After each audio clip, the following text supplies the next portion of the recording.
Good morning. How are you? I am great, Steph. And you may remember last time we talked, we got so into the topic material that we didn't have any time for live Q&A. So folks, if you're watching, we will do our best to bring your questions in this discussion as quickly as we can get there. We do, though, Steph, have some good wood to chop here.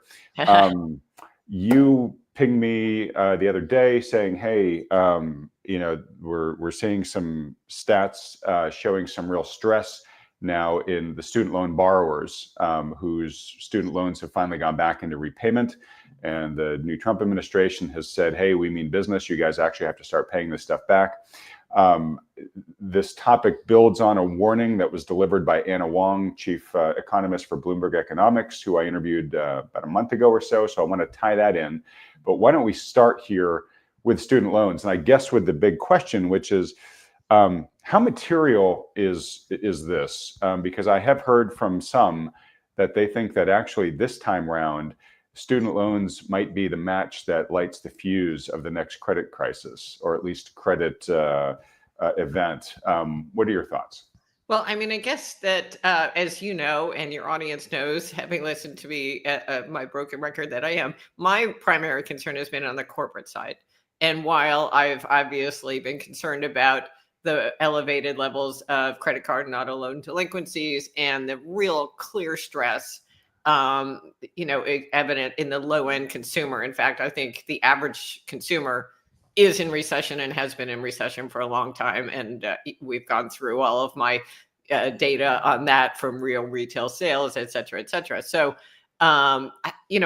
I've acknowledged those concerns, but never thought that they were significant enough to be the light, the flame that lights the entire thing on fire. I'm forgetting what your analogy was, but anyway, I was looking for the corporate sector on that side more. But this is obviously a key problem, the consumer being critical, a critical driver of the economy. But more importantly, it's an area where there's been enormous complacency. So at least in the corporate sector, we've seen this real wave of bankruptcies that has captured people's attention. And there is a recognition that there are segments of the corporate sector that are highly vulnerable to continued high interest rates. And so I think that even though that's not as evident as I would like to see it be in credit spreads, for example, when you think about the situation of bank balance sheets, for example, their exposure to that weak corporate credit is really more through their loans to the non-bank financial institutions like private equity and venture funds, et cetera. But on the consumer side, obviously, they're very exposed. And that is on top of the commercial real estate holdings that they have that are pretty crappy. I'll use that word. It's an economic jargon. I apologize. And then, of course, they're sitting on, roughly 500 billion in unrealized losses on their high quality treasury and agency securities. So the last thing, I guess my takeaway is the last thing the banking sector needs right now is to be reserving for losses on their consumer loans. Right. And, I think we actually talked about the 2 weeks ago when we chatted that Jamie Dimon had talked about, he had just been interviewed. And I think I made the observation that he characterized the credit backdrop as being really fine. He didn't see any real risks to their loan portfolios coming from either the consumer or credit space. And he specifically characterized the consumer as strong. I think that was, he was talking about their consumer loans and described that space as strong.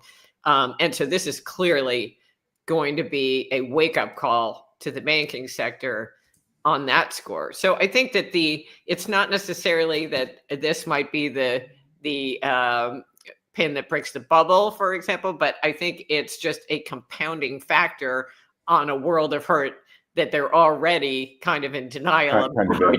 All right, I'm going to make the pin comment, or the match that lights the fuse, my earlier analogy. Let me just mention one thing that I don't think you mentioned in your litany of pressures on the system, is that on the corporate credit side is the maturity wall that is now going on in full force now, right? And that will continue for the next 2+ years, right? Correct. Yeah. So Yeah. we've got $1 trillion. I think it's 900 something or other billion this year. And then 1.2 trillion next year. And then there's 1 point something or other trillion after that. So the maturity, the refinancing issue is not going away. And the hope, as you and I did talk about last week, was that by the time we got to today, rates would be lower than they are right now. And so the stickiness, the stubbornness of interest rates is an existential threat to the corporate market. Exactly. Because everyone has done these extend and pretend games just to get to here, which is why we've got $1 trillion in debt to roll this year and another trillion next year, is that they borrowed short. Everyone had that myth. You heard it all the time. Oh, they've termed out their issuance. Well, if they termed out their issuance, they termed it out 2 years. So I don't call that terming out. I would think they would lock in rates for 20 years, not 2.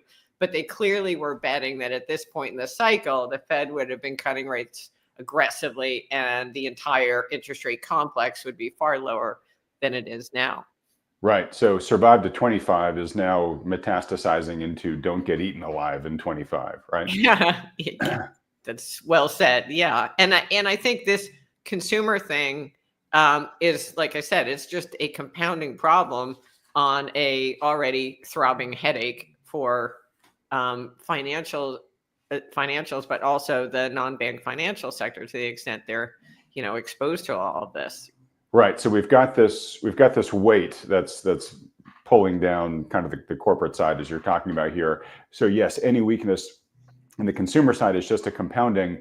I'm going to share some stats that you sent, and then I'm going to make my pinprick case. Okay.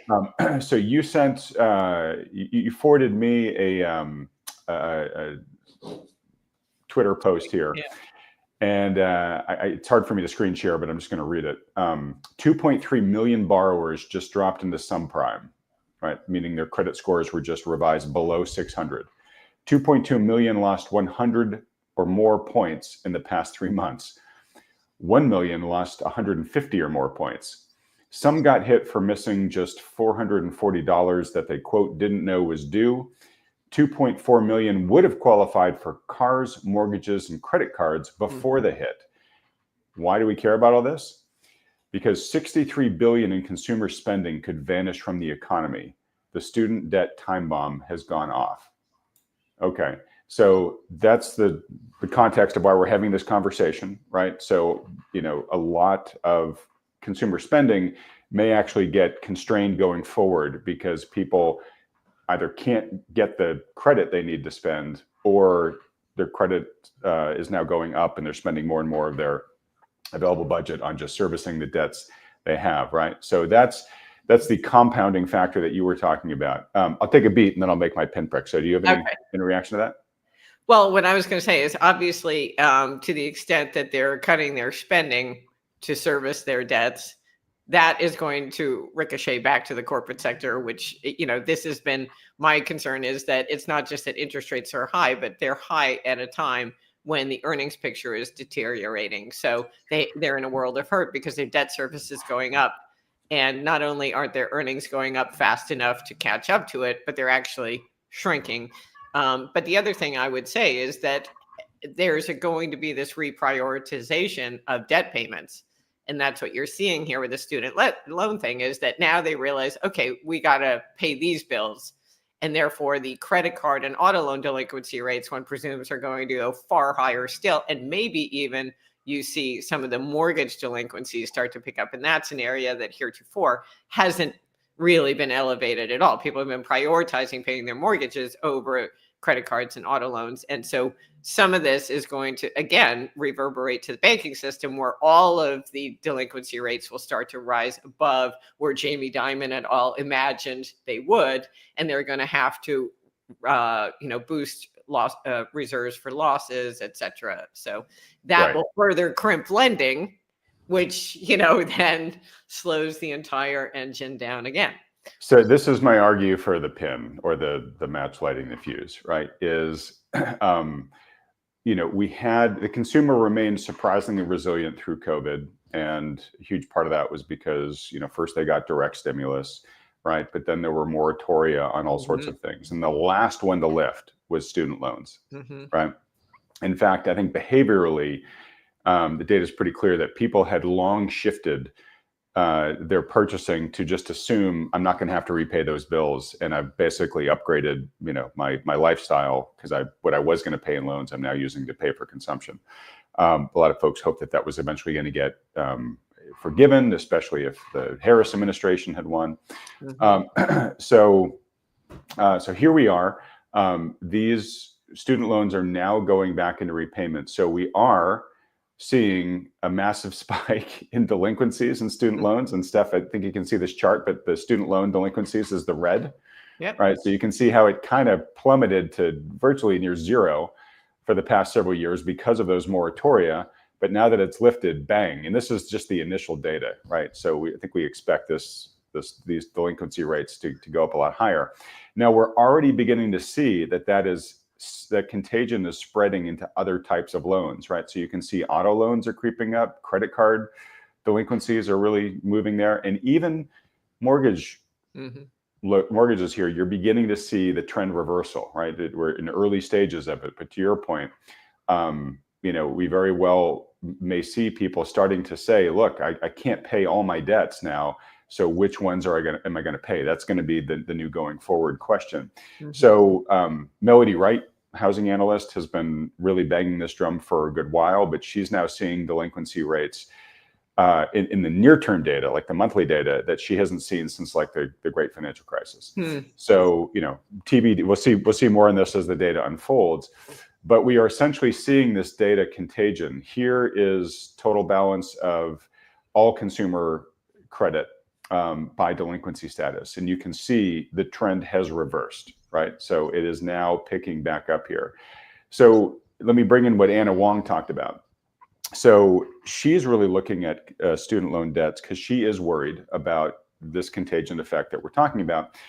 And in the discussion with her, I learned something really interesting. I've mentioned it a couple of times, but it's worth reiterating here, where what she has been hearing in the lending community is, well, we're not that worried because if we look at credit scores, they're better than they were going into the great financial crisis. It's not like it's not like it was back then.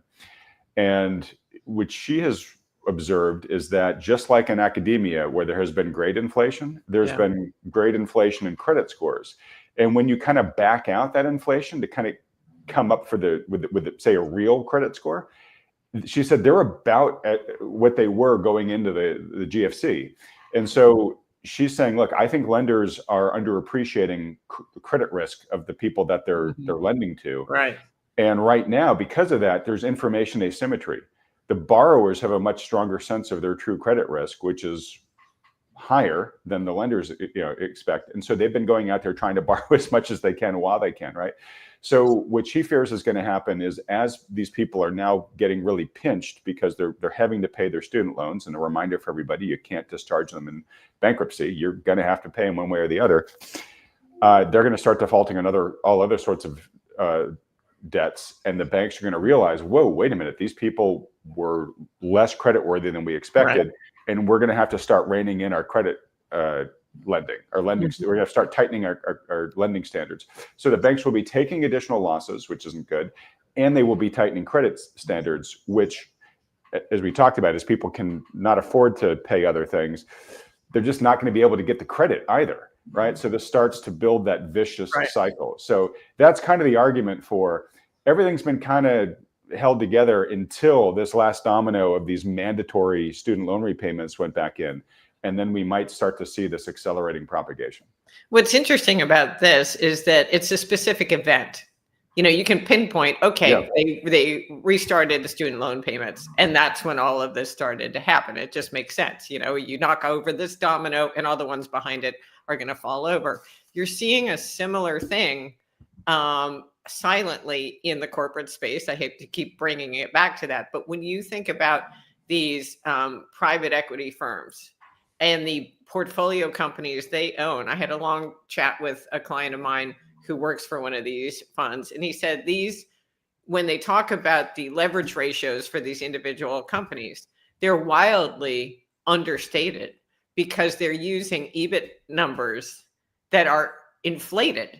So if you actually look at realistic earnings numbers, the leverage ratios on these portfolio companies significantly higher. So what we're talking about is an environment where the lenders, whether it be the banks to consumers or the private equity firms to portfolio companies, small and mid-sized businesses, are operating under false pretenses. They have a false picture of what the quality of the borrower they're extending the credit to is. And as you said, the consumer, meanwhile, is in a much worse shape. And I would argue these corporations are also in much worse shape than is popularly perceived. And the thing that's going to raise the curtain on all of this is the interest rate situation that's not providing any relief. And if it were lower, suddenly a lot of these problems, they'd be manageable. They wouldn't go away, but you could manage your way through. If suddenly your credit card rate goes from 23 to 15, it's a lot easier to make that monthly payment and still pay something on your student loan and your auto loan, etc. But we keep coming back to that same thorn in the side is the Treasury complex and the fact that we can't seem to get the 10-year yield, which is effectively the yield off of which pretty much everything is priced, to come down, notwithstanding all of the efforts being made by the administration to do that, because we know that Scott Bessent has come in and on day one persuaded Donald Trump that the stock market isn't the arbiter of his success or failure. It's the direction of the 10-year bond yield.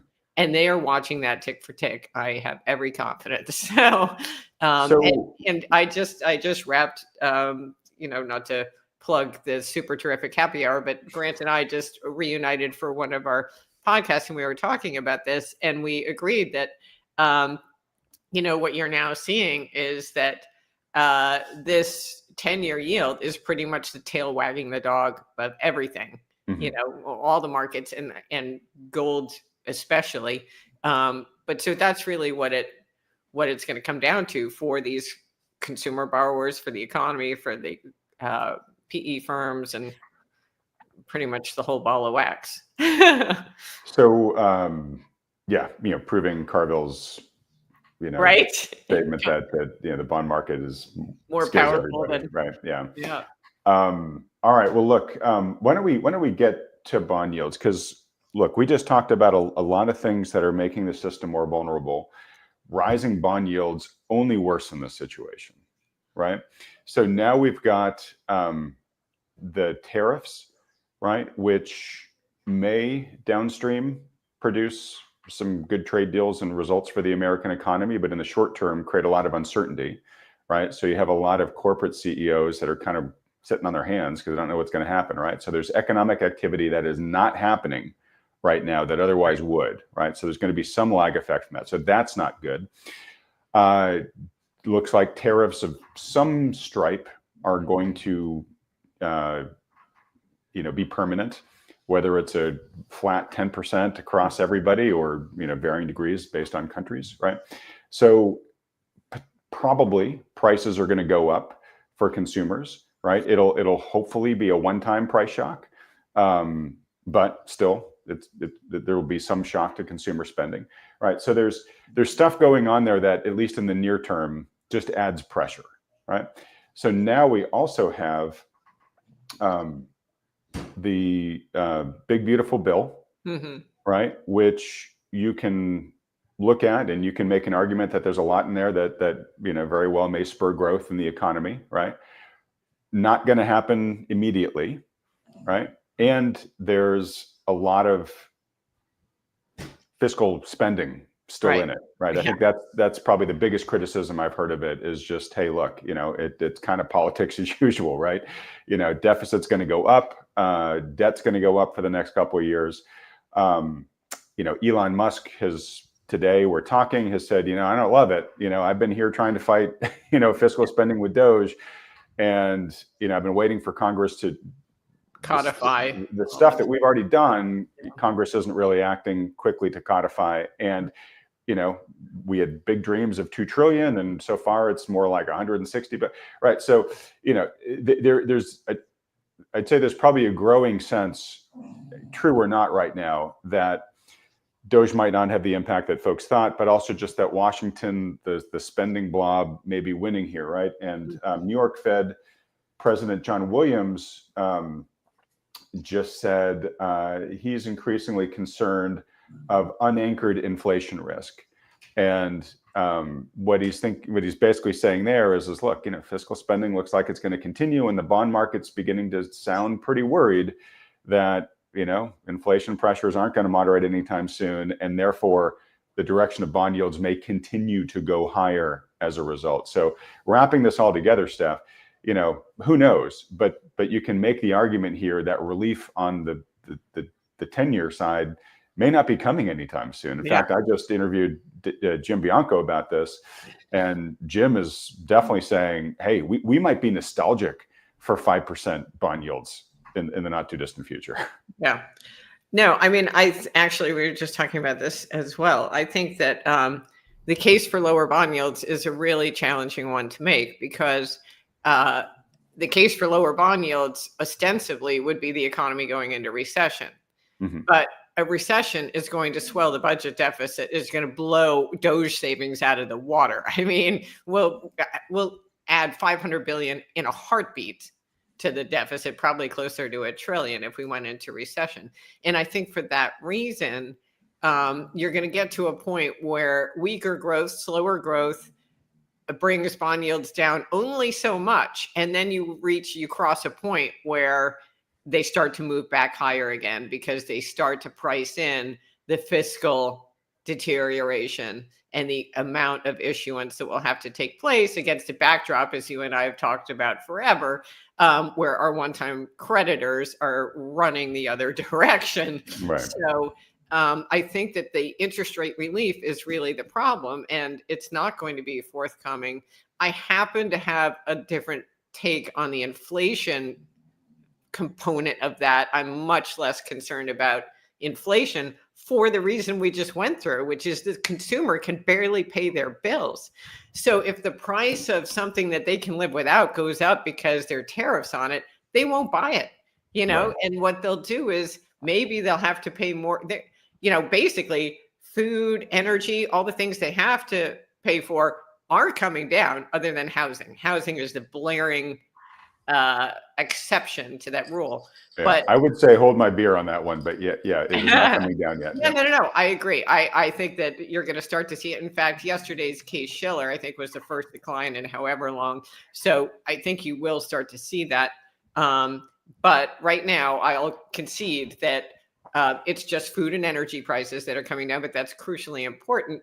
Yep. And that the capacity for companies to pass these tariffs on to consumers who are struggling to pay these student loan, credit card, and auto loan payments is nil. And, it's funny because I've been making that argument forever. And now you see articles on, I think it was on Bloomberg, or maybe it was on Zero Hedge this morning, about how corporate profit margins are so wide that they can afford to absorb the tariff. Right. And that's now the bull case for U.S. equities. And I'm thinking, how is that bullish? You're telling me their margins are going to get squeezed, and there isn't going to be offset on the interest rate side unless you think the Fed's cutting rates tomorrow, and that no one seems to believe that. Quite the contrary. If John Williams' concern is that inflation might pick up, they're going to be on the sidelines for a while, not to mention the fact that Trump has put Powell in this situation where he kind of has to hold his fire. He's like, Trump has goaded him so much that if he actually does cut, he appears like a total patsy. So, and I don't believe that Powell is above his image. He'll do what makes him look better rather than necessarily what he thinks the economy needs. That's not a very glamorous interpretation, but I have no reason to think otherwise, because that's what happened in 2018. We're replaying that whole situation all over again. So I see the inflation issue as not as paramount in driving bond yields higher. I think it's the fiscal deterioration that really is the problem. And as you said, the big beautiful bill does nothing to address that. And then Elon Musk, I thought the more terrifying tweet was his response to some post about the Doge savings, and his response is basically, "I gave it my best shot." I did the best I could. Yeah, Yeah. exactly. Yeah. So, he's out. It's done. So it doesn't look inspiring. Yeah, I mean, I don't want to get too sidetracked on Doge. I hope one man's hope, right? I mean, in a rational world, I don't think the rational person can disagree with trying to be more fiscally responsible, right? And to Elon's credit, he wasn't a one-man show. He put a lot of really competent people in charge of what they're working, and those guys are still there. So Doge isn't over, and so Right. my hope is the embers continue to burn and gain momentum, both at the federal level and eventually at the state level. I will predict, I think I'm on record predicting, we will see states begin to adopt their own Doge commissions and stuff like that. This hopefully will become, fiscal responsibility hopefully will become cool over time. So anyways, we'll see what happens there. But to your point, I think it's a really important one to just emphasize, which is kind of both forks of the road here. Make it harder for bond yields to come down, right? They're not great outcomes, right? So the big beautiful bill passes. The administration continues on the way it wants to head. Fiscal deficits remain where they are, or go higher, right? Or we go into recession, right? And bond yields come down. Sorry, but the deficit then explodes as the government policymakers try to fill the hole, right? So it's kind of like no matter which door we go through, we have higher deficits. Right. Oh, absolutely. And again, that's why I think that the bond yields decline on the onset of recession will be short and shallow relative to history. And then we will immediately go back up. I mean, I don't think that the dynamic that we saw when the Fed started cutting rates in September and the 10-year yield went straight up was an anomaly. I think that was an important signal about the backdrop that we're in right now. Now, obviously, I would argue the Fed had no business cutting rates back then to begin with. But I think that the bond market is clearly, very edgy, let's say, about the fiscal situation and not getting into a repeat of the 2020 COVID era stimulus, money from helicopter money, et cetera. So I do think that the bond market, I think the thing that would get yields significantly lower would probably be if we had an absolute 2008 style meltdown in the stock market, at which point you might have people say, I want risk off. And even though the deficits are going to go up, bonds look more attractive to me than stocks. I mean, and it would have to be really nasty. And again, what the floor on yields is would probably be significantly higher than had been previously, especially since the fiscal response would be so much larger. And but we would also not be alone in that. I assume it would be like 2008, a global situation. So you might have some foreign capital, but I'm really at this point, as you can tell, struggling to come up with a scenario where our bond yields really decline in any meaningful fashion. Fashion and stay down. Yeah, exactly. And it's interesting. I've got tension in my brain around, can the stock market have that kind of really massive downward repricing, right? With deficit spending continuing to be as elevated as it is, because there is a real positive correlation with deficit spending and equity performance, right? So, valuations are high, and you and I can come up with a whole bunch of reasons why stocks could go through a short-term correction, right? But with this sustained fiscal spending, I find it kind of hard to get to the like, oh yeah, 50+% correction that a lot of folks would love to see, right? Um, and even if we started to go in that direction, the reaction function of the central planners would be to just say, whoa, okay, well then I guess we just need more trillions, right? And so Right. it More wouldn't last cowbell. very long. Yeah. Yeah, Which more of course, cowbell. yes, all these things make you say, look, yeah, maybe bond yields aren't going to go down much, whatever. But they also make you think, okay, well, if the one thing that we can really have a lot of confidence in here is continued elevated deficit spending, well, then it's not a huge surprise that gold and Bitcoin are doing as well as they are. This is what I was going to say is that, yeah, maybe you can't see stocks going down 50% nominally, but in real terms, deflated by gold. Sure. That seems like you could do that very easily, you Yeah. know? So that's important. You know, I'm maybe a little defensive about the feedback I get on Twitter and other platforms when I talk about my bearish views on the stock market, because I get completely tarred and feathered for having missed the rally in the market. Meanwhile, I just checked this morning, you know, gold's up 40% over the last year and the S&P is up 11.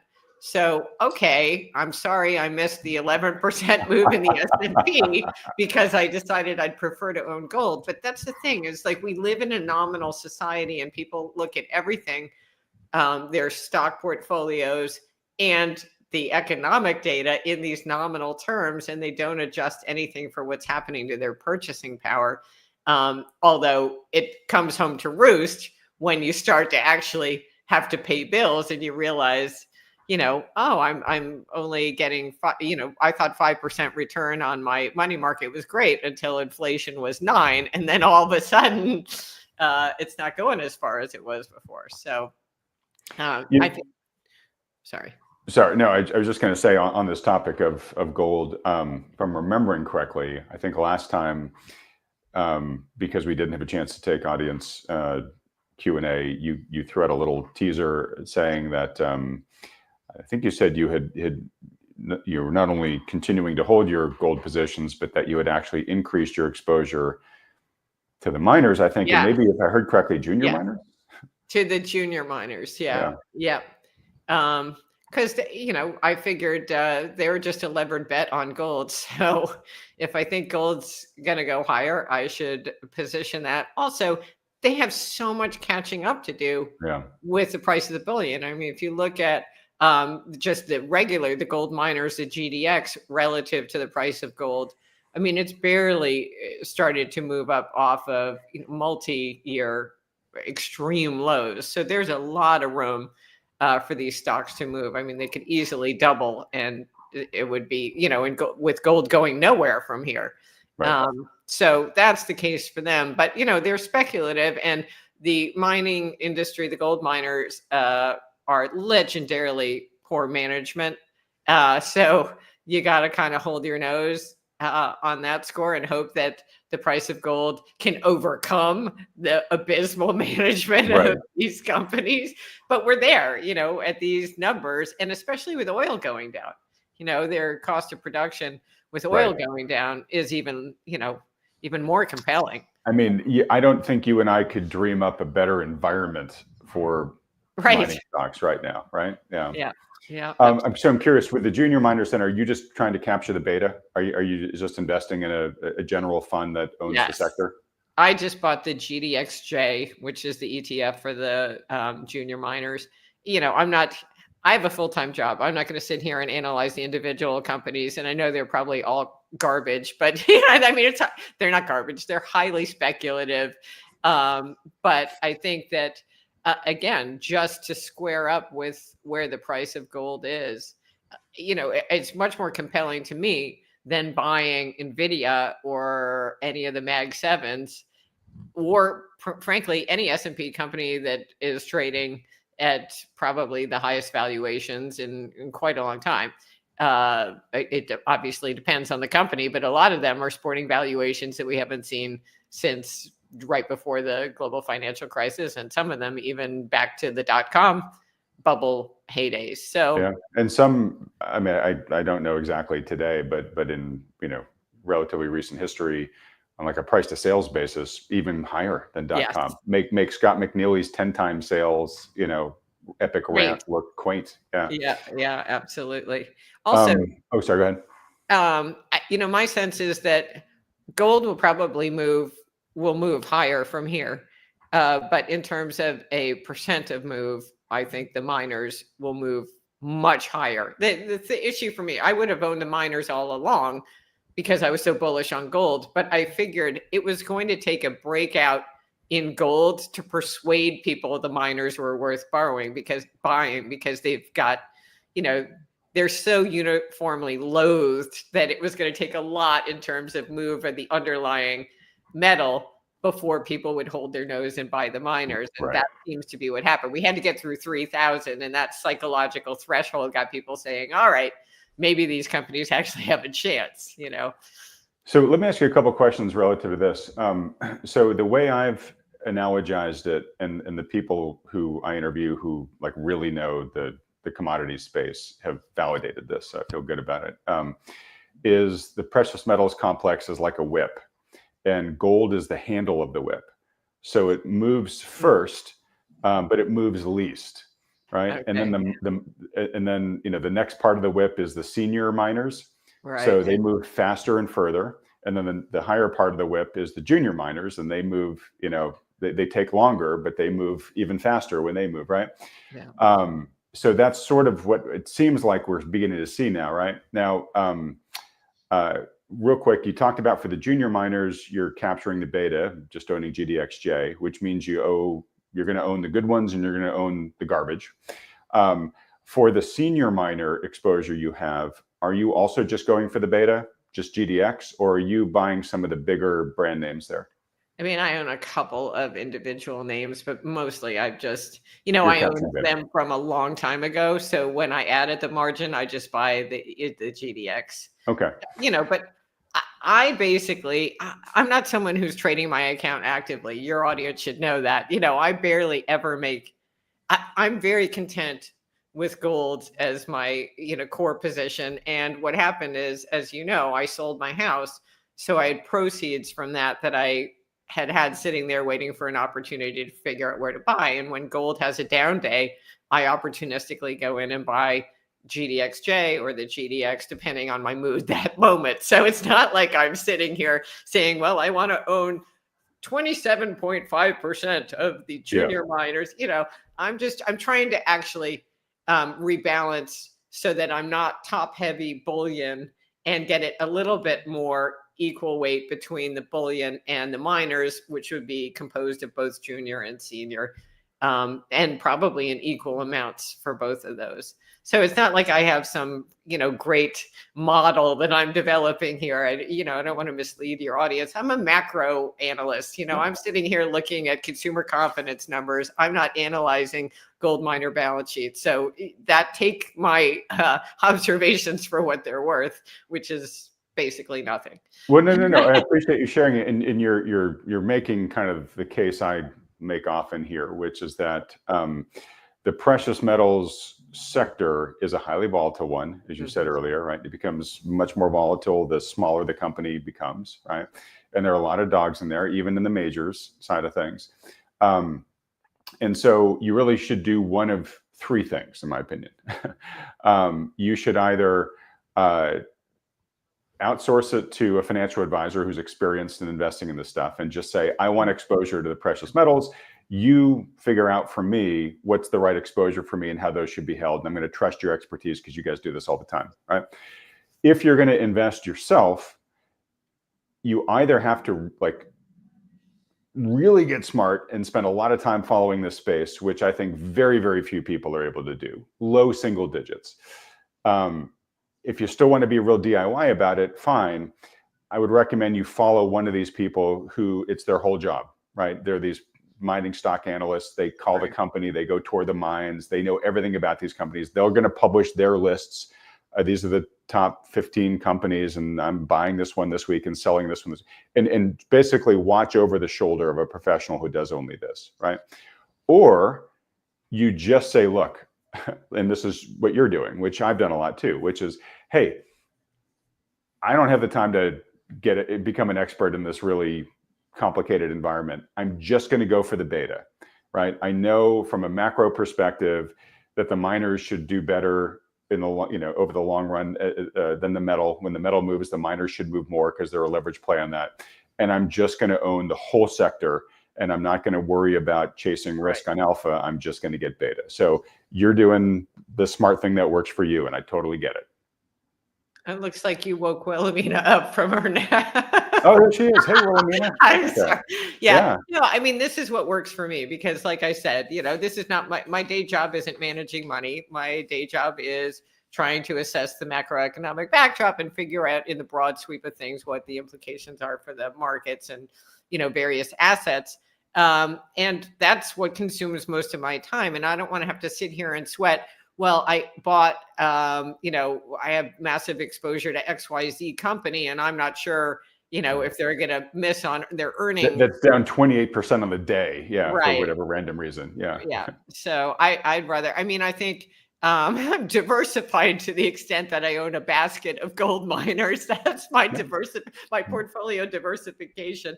But yeah, that's where I am. But again, totally sensible for the person me. who's investing the way that you are. Yeah. If you're going to be self-directive, but you don't want to do all the work, great. Just stay safe and stick with the beta. Well, it's funny because I happened to see someone posted an old interview with Stan Druckenmiller where he was talking about how, his approach to investing is very different from what they teach you in school. They say, you should be broadly diversified and reduce your risk. And his attitude was, I'm just going to put all my eggs in one basket and guard them very carefully. That's the Vanderbilt, which is put all your eggs in one basket and then watch that basket really, really closely. Yes. Yeah. And, his point is well taken because he observed, that the average investor makes all of his money on 10% of his portfolio each year. There's a very small number of ideas that generate all of the returns. So if you have confidence in those ideas, why would you waste your time with, 90 other things? Right. Focus on the wheat, not the chaff. Yeah. Yeah. I did. All right. So let me get back to my whip just for a second. So the tip of the whip, Steph, is silver. Yeah. Okay. Okay. And silver has been sort of stuck in, it's in a relatively attractive price compared to previous years, but it's having trouble moving yet above like 30, breaking out of 33, right? Presumably though, it should. And if it does, it could move very far, very quickly if history is our guide.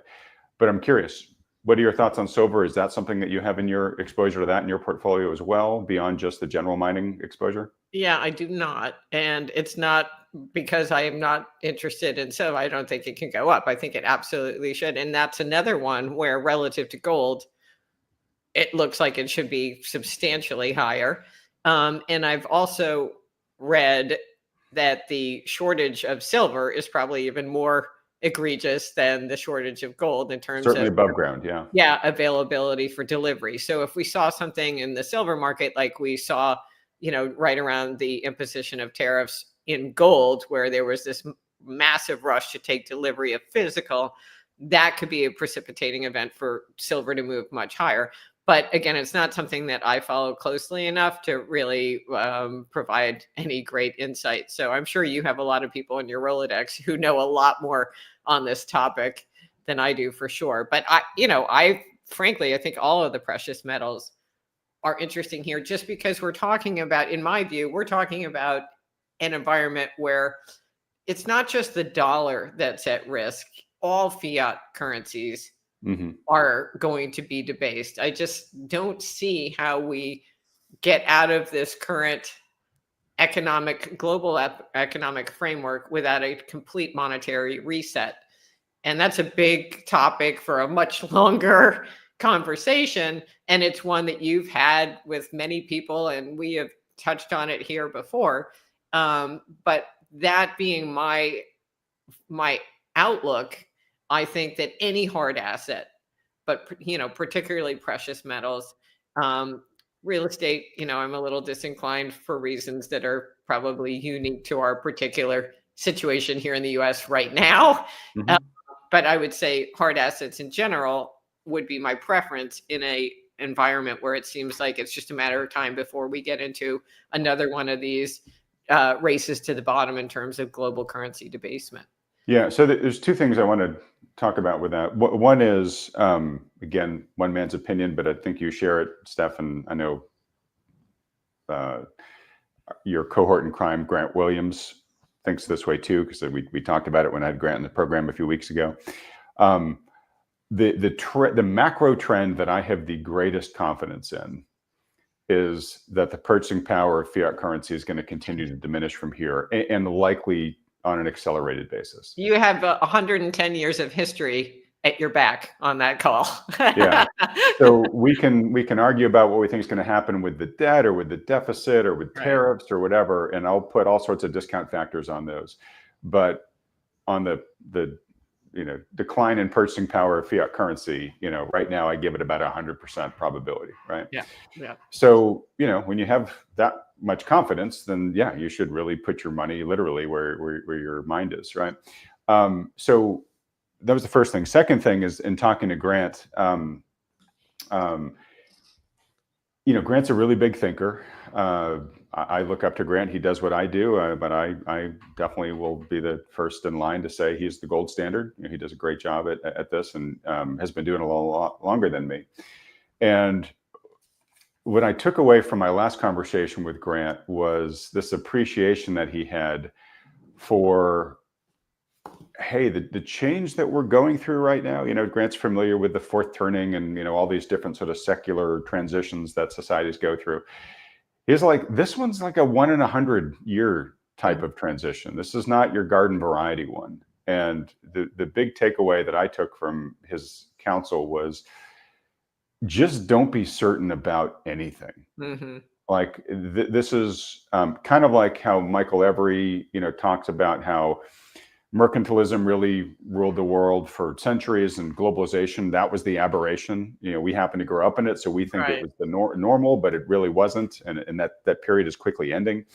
And in mercantilism, you kind of change the rules as you need to advance the interests of the state. And so, you may very well starve parts of your economy to feed other parts because it's in the national interest to do so, right? Mm-hmm. And so we're all in free market capitalism, and things have to work a certain way. And Grant's just kind of like, they might not, right? Like you have to think that just sacred cows that you think would never be touched, might get slaughtered intentionally this time around, right? So anyways, I know you watched that with Grant, and obviously you talk to him a lot more than I do. So curious to hear your thoughts on this. Yeah, no, I was just going to encourage everyone in your audience to watch that video. I thought it was very interesting, and it is unusual, and I would say refreshing to have a conversation that was more philosophical than financial. Mm-hmm. Of course, it is financial because all the consequences, it has massive financial and economic consequences, but, and it is important to think about the bigger picture and where we're headed, even though the roadmap is one that we're unfamiliar with. We have no roadmap, and we also can't even conceptualize because, as you said, we've lived in this framework for so long. None of us have any experience with a different framework. So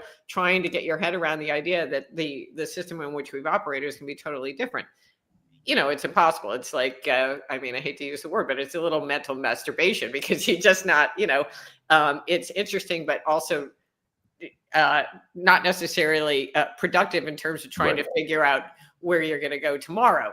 But it's important to think about and to be humble about the uncertainties. I guess that's the broad takeaway is, and as if anyone needed a reminder of that. The one thing I would say about the Trump presidency is that I welcome other people hate the uncertainty from day to day. One day the tariffs are on, the next day they're off. One day they're 140%, the next day they're 12. It's like, and the market's getting ping-ponged back and forth and back and forth.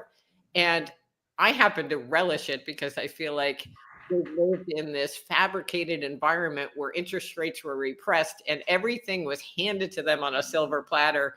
Analysis was completely irrelevant. You don't really have to be an analyst anymore. For the longest time, you could throw darts at a dartboard and pick a great stock and make a ton of money. So now we're actually having to get back and do homework and roll up our sleeves and understand what's happening here. And I find that refreshing and gratifying.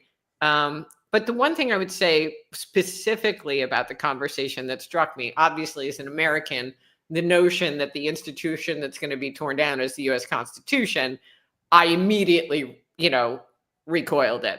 Visceral, yeah. That's convenient. And I love, as you know, Grant is a dear friend and my partner in crime. And I felt like, well, that's easy to say from London, So, I personally felt like, for me, when you started the conversation about institutions that were going to be dismantled and disappear and be rewritten, the one thing that kept going in my head was the advent of central banking, Federal Reserve, global central banks, controlling the means by which we conduct business and trade. Like, why is that an institution that should persist? As you just said, the purchasing power of the dollar has been destroyed since the day the Federal Reserve was founded. So that strikes me as the most obvious institution that would be the first to go away. But that's just, again, Grant would chastise me because I'm thinking about things that I know and feel confident about, and I'm not pushing my mind to imagine anything farther beyond that. But that was the one specific institution that I felt like, I can absolutely see that happening, and probably in a reasonably near time horizon. I'm not talking about the next year or so, but certainly within the next decade, we could see an entirely new monetary regime globally. Right. And we could see in terms of how the monetary regime is managed, that might go hand in hand with new currency regimes too, right? Yeah, absolutely. Yeah. Now, we're kind of in that mental masturbation at this point. Right. we can invent all sorts of things that can happen. What's going to really matter is probabilities, and that's kind of why this channel exists, right? Is to kind of help us surf the probabilities at any given moment in time as best we have, the data in front of us. All right. Look, we've got a little bit of time to take questions from the audience here. I'm just going to pull up, if I can here, Steph. I was just downloading this as you were talking. Let's see if it actually works. But it's a visual of the loss of purchasing power of the US dollar since the creation of the Federal Reserve. And honestly, my eyes aren't good enough here to know exactly what the percent decrease is here on this map. But from other ones I've seen, I want to say it's like 99.9997. I was going to say 98%, but yeah, but an awful lot. In a tremendous amount in really just the past 112 years. Yes. Yep. Exactly. No, this is the one thing that the Fed has demonstrated it actually is good at. They don't seem to be good at very much, but destroying the purchasing power of the currency, they have proved to be excellent and reliable at. So yes, in just looking at these, just scanning some of the questions, and one thing that I didn't even read the specific question, but there was something about Harvard's liquidity event, and I think that's really interesting because we're talking about, at the start we were talking about the student loan repayments kicking back in, having consequences across the consumer space. It's interesting how policy actions can have unintended consequences. So, the restatement of student loan payments is having all these knock-on effects that maybe had the administration realized that was going to happen, they might have maybe progressed it more in phases or something like that. I don't know how they would have done it, but Harvard and the elite Ivy League colleges in general are all now in the headlights of the administration, right?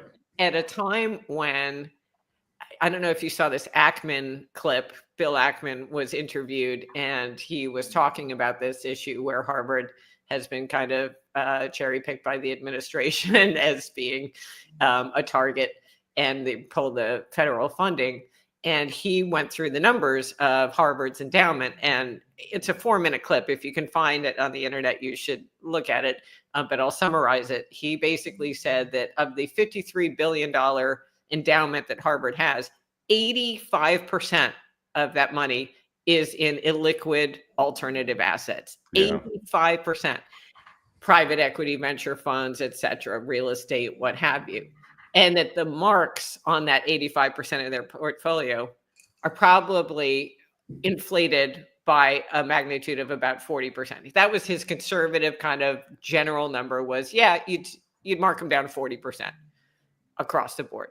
So Harvard and these other institutions that have these massive endowments really don't have anywhere near the amount of money that they Claim appear to have. Yeah. This seems to be a theme in what our economy right now, whether it's the credit quality of the consumer or businesses, or even the elite, educational institutions, academic institutions. And so you've reached a point where this happened over a year ago, where Harvard and I think Stanford also had to go out and raise money. They borrowed money in the capital markets because they needed money to continue paying interest on their debt and fund operations. And they weren't getting any income off of these illiquid assets that they had put all their money, because right now the private equity firms are sitting on these garbage portfolio companies that are basically bankrupt, and they're doing the extended pretend, but no one's generating any income. So it's leaving all the investors, the LPs in these funds like Harvard, et cetera, to go out and drum up money elsewhere to replace the cash flow that they expected to be thrown off of these investments. So this could be another precipitating event. The elimination, if they actually are able to pull funding from these institutions, guaranteed those institutions are going to rethink the share of illiquid assets that they hold in their endowments, and maybe try to get out. Obviously you don't want to take a 40% hit, but at some point you need to do something. Right. You want to get the junk off at some point. So I was surprised to learn how much Harvard and I think a lot of these other institutions borrow annually. Yes. Right. Again, we think, oh, they've got all this money, they don't need to borrow, but they actually do to meet their working capital needs, like you talked about. Yeah. And Steph, just to our conversation with Ted Seidel. Okay, so if Harvard is getting this duped by the private equity sellers, how about the fireman who's sitting on the board of, some big pension fund somewhere, right?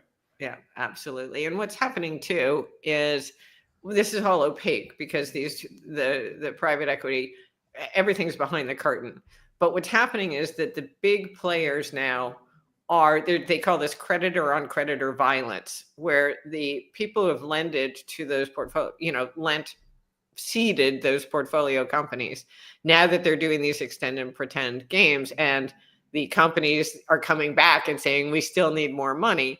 The big wig creditors are basically negotiating sweetheart deals for themselves to the detriment of all the other creditors down the chain. And those creditors down the chain are the unsophisticated pension guys, who don't realize they need to have a seat at that table when the conversation takes place about how are we going to restructure this debt and how can we get ourselves a decent deal rather than getting the shaft. So this is going on behind the scenes right now. And that's one thing that's holding this whole ball of wax together, is that the big players are actually content because they're negotiating nice deals for themselves. But in the process, they're screwing over all of the people at the lower end of the chain. So at some point, the people below them, the lower rungs, are again going to say, we don't need this. We're not going to do this anymore.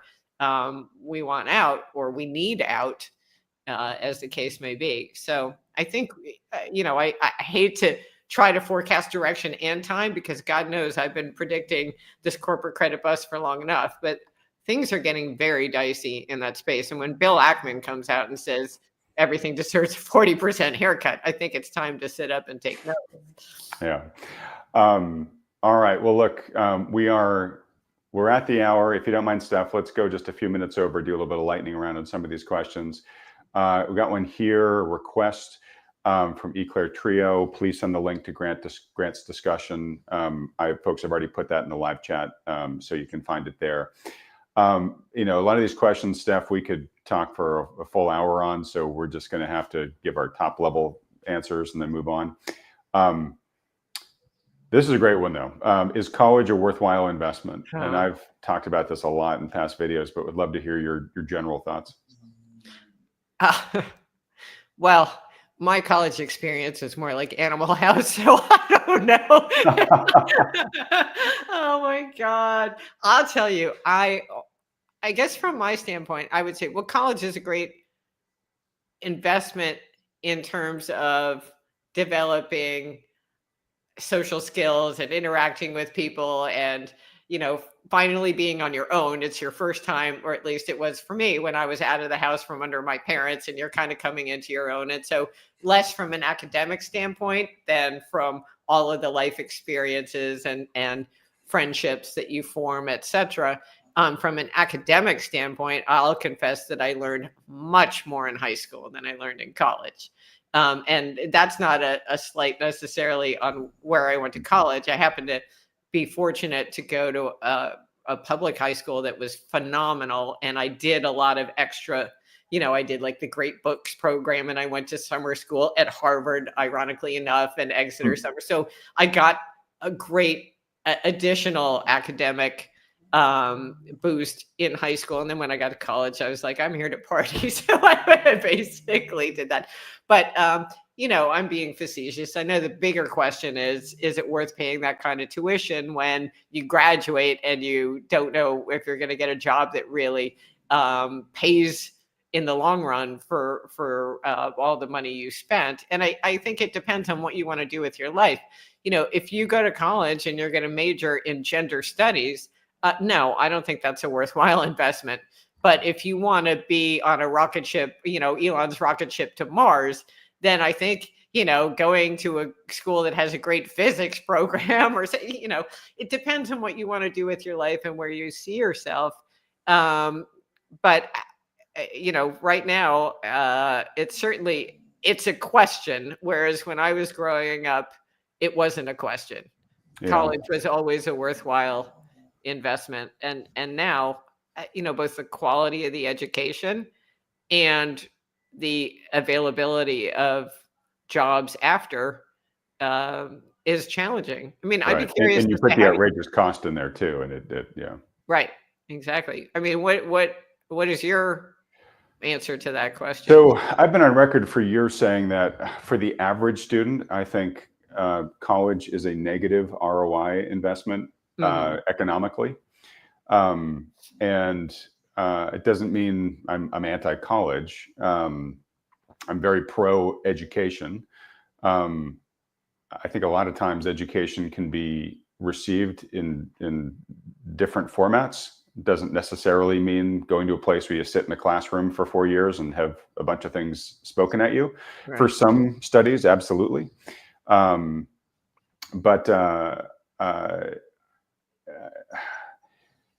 I've sort of predicted. It's been interesting to see what's been happening over the recent years. I feel like I have sort of seen this coming, this dawning of, what, the degree's just not worth the cost. And to a large extent, I'm painting with a very broad brush here, for a lot of U.S. institutions at least, putting aside the argument that can be made that there is a type of thinking that is metastasized in our higher education that a lot of people think isn't healthy for kids. I've got strong opinions on that, but I'll try to keep them out of this discussion.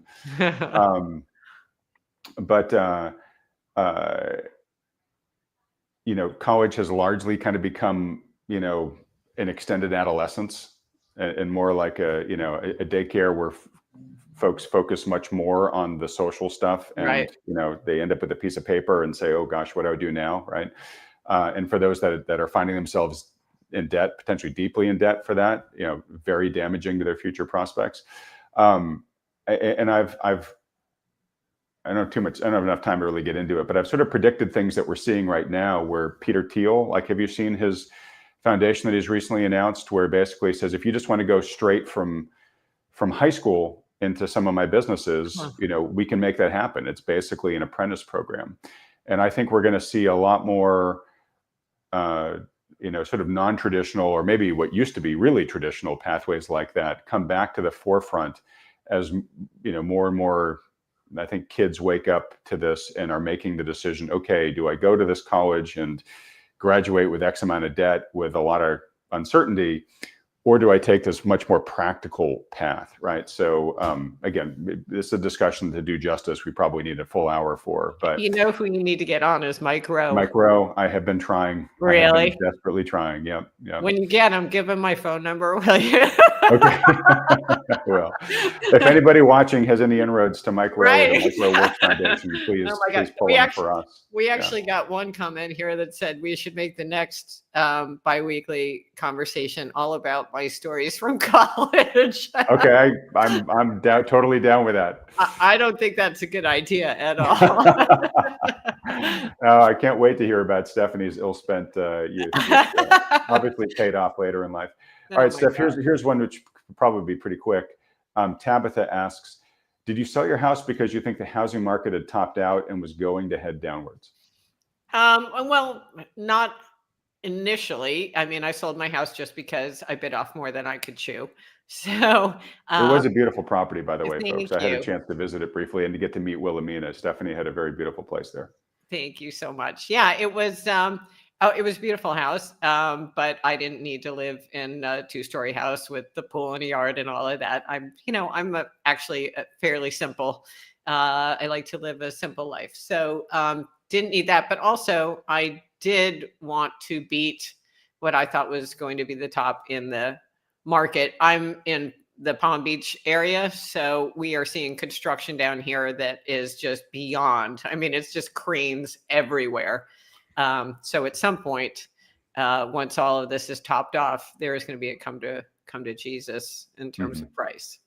Yeah, and you live in a market that was, probably still is, a very frothy one because of Wall Street. Wall Street is moving down to Florida. Yeah. You also live quite close to DC South, the DC White House South. Yeah, Mar-a-Lago, right? So I mean, there's a lot of people that were moving their companies or trying to move down to that area, right? So you took advantage of a good market opportunity. Yeah. I don't know if this is a joke or not, but Scott here says, I know Mike Rowe. What's your phone number, Steph? I'll pass it on. I think that's a chance just for this guy to try to get your phone number. But I will say, Scott, if you are actually serious, send an email to adam@thoughtfulmoney.com and put us in touch, and I'll make sure that Steph would get connected with him. But don't put it on any bathroom walls. That's all. Yeah, exactly. Yeah, but I Mike is definitely one of my top 5 kind of dream interviews. Yeah. All right. Well, look, we're 10 minutes after the hour. It's so fun talking to you, Steph, but I got to let you go, and I've got another interview coming up here. We got to let folks. Sure, you do. Is there anything that is burning super brightly on your radar that I just did not think to ask you in this conversation? No, I guess the one parting comment I would make is there was a little bit of euphoria, at least on the financial media that I consumed yesterday, about the bump up in consumer confidence. And, now all of a sudden the soft data matter because they started to go up. And I would caution extrapolating that too far because within that consumer confidence number, the one thing that continued to deteriorate was the outlook for jobs. And that all of the components is the one that has the tightest correlation with consumer spending.